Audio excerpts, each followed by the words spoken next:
தொழுகையை தொழுவிக்கின்ற இமாமை பார்த்து அல்லாஹ்வுடைய தூதர் சொல்லுகிற ஒரு செய்திதான், தொழுகையில் கூடுதலாக ஓதுகிற போது, கிராத்தை அழகாக ஓதுகிற போது அதற்கு நன்மை இருக்கிறது.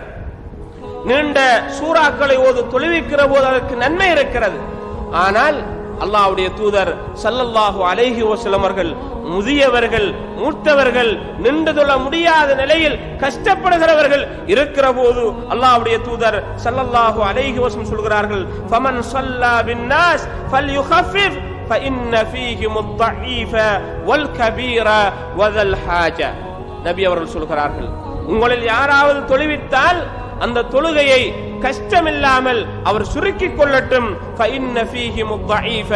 அங்கே நீங்கள் நீண்ட சூறாவை ஓதுகிற போது உங்களுக்கு பின்னால் மிக பலகீனமானவர்கள் இருப்பார்கள், வயது முதிர்ந்தவர்கள் இருப்பார்கள், முதியவர்கள் இருப்பார்கள், தேவையுடையவர்கள் இருப்பார்கள் என்று ஃபர்லான தொழுகையில் கூட நீண்ட சூறாக்களை ஓதி, பெரிய சூறாக்களை ஓதி வயது முதிர்ந்தவர்களை அந்த நிலையிலும் நீங்கள் கஷ்டப்படுத்த கூடாது என்று அல்லாஹ்வுடைய தூதர் தொழுகையுடைய இபாதத்திலும் அந்த முதியவர்களுக்குரிய உரிமைகளையும் கடமைகளையும் நமக்கு சொல்கிறார்கள் என்றால்